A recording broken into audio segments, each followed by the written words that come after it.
Kalau ada orang tua yang selalu membenarkan perbuatan anaknya, yang selalu membela kesalahan anaknya, yang selalu memenangkan anak dalam kondisi apapun, ingat, anak itu nanti akan menjadi musuh terbesar bagi hidupnya. Karena kenapa?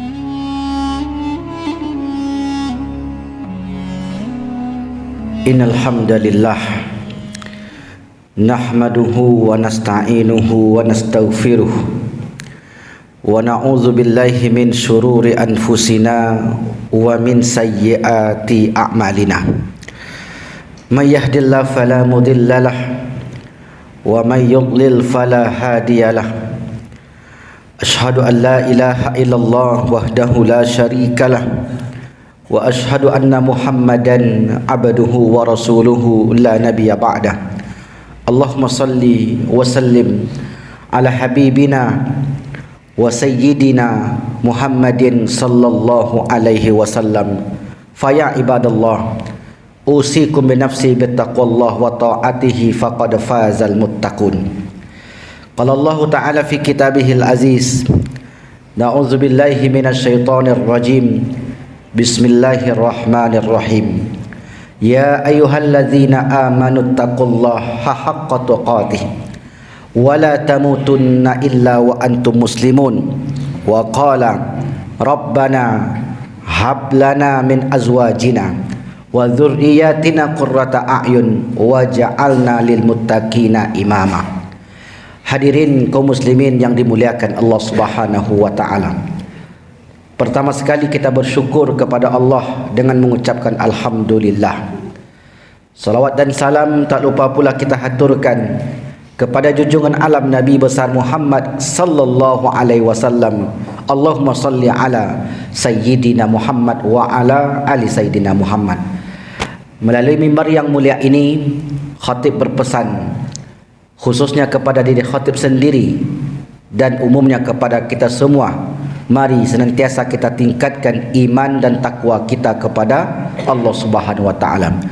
Hadirin yang dimuliakan Allah, Al-Quran memberitahu kita tentang anak. Anak yang diberitahu oleh Al-Quran terdapat tiga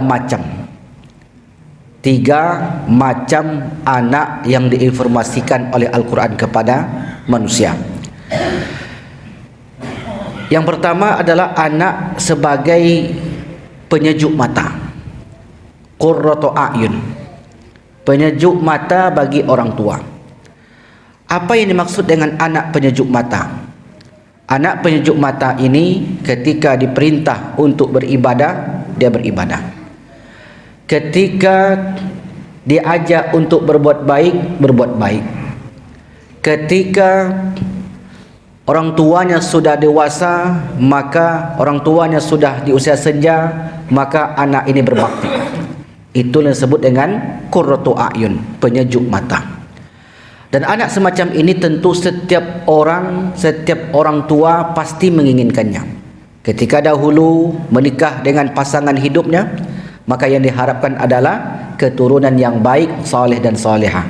Maka itu pula yang sering kita baca dalam Al-Quran, walladzina yaquluna rabbana, dan orang-orang yang mengatakan ya Rabbana, ya Tuhan kami, hablana min azwajina, karuniakanlah kami dari istri yang kami nikahi, yaitu qurrata a'yun, anak sebagai penyejuk mata, waja'alna lil muttaqina imama, lalu jadikan anak itu sebagai panutan orang-orang bertakwa di kemudian hari. Apabila seseorang mendapatkan anak semacam ini, maka dia telah mendapatkan kebahagiaan dunia dan akhirat. Ketika di dunia, orang tuanya senang. Ketika depan matanya, orang tua bahagia. Tidak satu pun menyakiti hati orang tua. Dan setelah orang tua itu meninggal, justru anak ini masih tetap berbakti. Apa bakti anak bagi orang tua yang sudah meninggal? Tak lepas doa dari lisannya.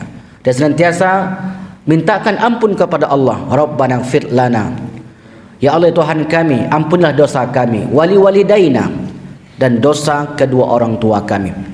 Dia mintakan ampunan dosa orang tuanya dan kasih sayang sebagaimana mereka dahulu mengasuhnya ketika kecil. Dan ini adalah kenikmatan yang luar biasa yang tidak ada nilainya dibandingkan harta yang lain.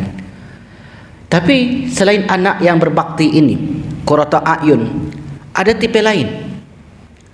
Allah Subhanahu wa taala sebutkan tipe yang kedua ini adalah sebagai zinatul hayatid dunya, sebagai perhiasan dunia. Apa sifat daripada perhiasan? Menyenangkan dan bahkan sampai melalaikan. Tak jarang orang tua demi anak dia lakukan apa saja. Bekerja pagi petang, peras keringat banting tulang, bahkan na'udzubillah yang haram sekalipun dibakar, dicari, dikerjakan. Demi apa? Demi anak, supaya anak ini kemudian kelak diharapkan menjadi orang, menjadi berbakti kepada kedua orang tuanya. Tapi di situ dia lupa, ketika orang tua memberikan sesuatu yang tidak halal kepada anaknya, dan anak itu tidak akan menjadi anak yang baik. Apa sebab? Sebab kata Rasulullah, sesuatu yang daging yang tumbuh dari tubuh seorang anak, fannaru aula biha, maka nerakalah yang paling layak untuk anak ini, untuk orang yang menyantap, menikmati sesuatu yang bukan haknya. Dan anak betul-betul menjadi zinatul hayatid dunya. Maka disitulah Allah katakan, wa'lamu, ketahuilah, annama amwalukum wa auladukum fitnah, menjadi ujian bagi mereka. Harta yang dimiliki, anak-anak yang dibesarkan menjadi ujian. Ujiannya luar biasa. Orang tuanya kemudian tertekan, orang tuanya kemudian bermusuhan dengan yang lain gara-gara sang anak tadi. Dan anak ini betul-betul menjadi ujian dalam kehidupan orang tuanya. Nah, kalau posisi anak sebagai ujian dan orang tua bersabar, terus dia mendidik, mengarahkan, maka orang tua masih dapat pahala, masih dalam kategori mendapatkan kebaikan-kebaikan dari usahanya. Tapi ada tipe yang ketiga.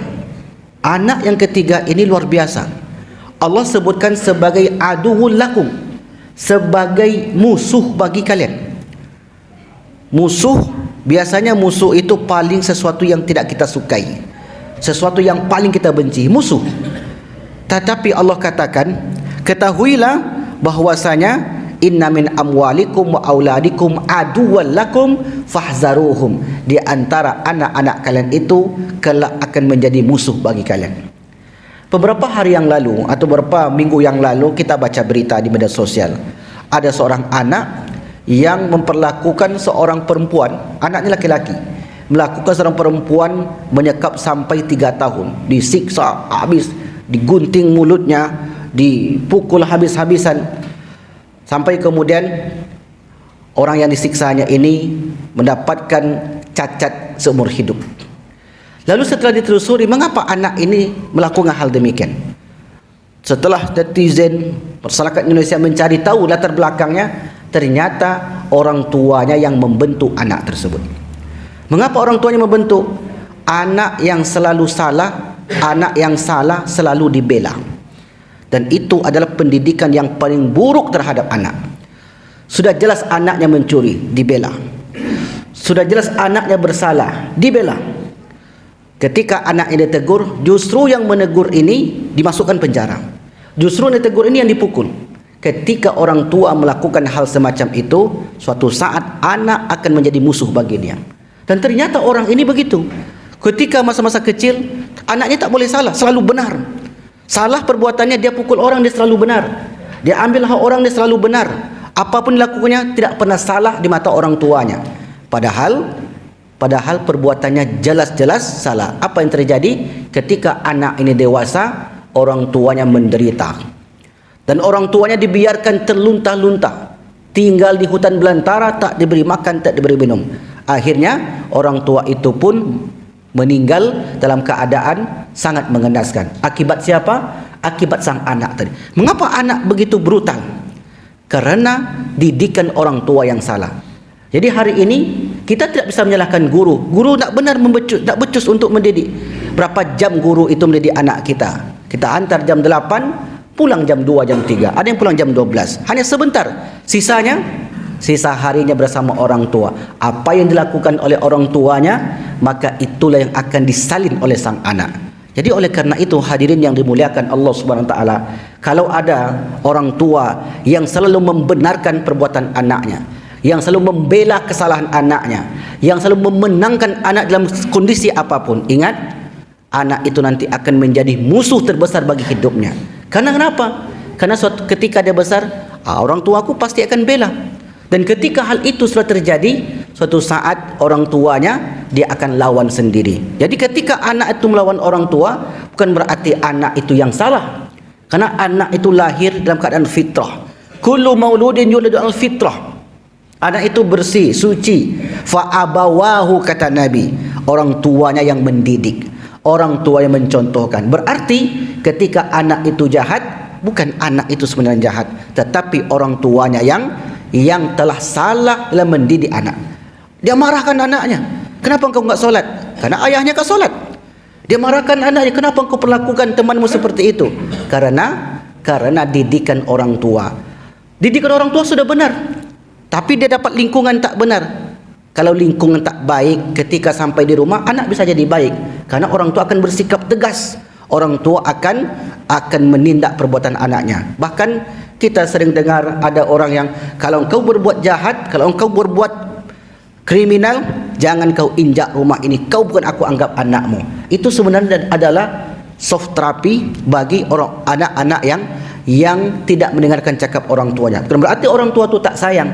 Hari ini banyak orang yang salah faham. Berarti kalau keras tak sayang sama anak. Berarti kalau kita marahin berarti tak sayang sama anak. Bukan di situ konteksnya. Ada ranah yang kita mesti marahin anak itu. Jangan sampai dia mengambil yang bukan haknya. Jangan sampai dia melampau batas dalam pergaulan. Jangan sampai dia melanggar agama yang telah Allah turunkan ke atas muka bumi ini. Maka oleh karena itu, hadirin sedang jamaah Jumat yang dimuliakan Allah Subhanahu wa taala, 3 macam anak tadi terdapat dalam kehidupan kita. Anak yang sebagai qurrata ayun, sebagai penyejuk mata, dan itulah harapan kita. Dan anak semacam ini tidak akan jadi bim salabim, tak akan datang secara tiba-tiba, pasti melalui proses yang panjang.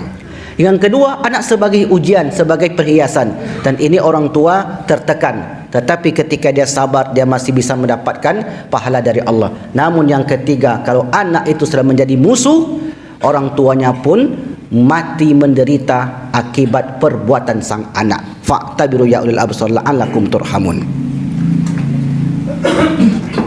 Allahumma shalli wa sallim wa barik ala sayyidina wa maulana Muhammad wa ala alihi wa sahbihi wa sallam. Wa radiyallahu tabaraka wa ta'ala an kulli sahabati rasulillahi ajma'in. Innal hamdalillah nahmaduhu wa nasta'inuhu wa nastaghfiruh wa na'udzu billahi min shururi anfusina wa min sayyiati a'malina. May yahdihillahu fala mudhillalah wa may yudlil fala hadiyalah. Asyhadu an la ilaha illallah wahdahu la syarikalah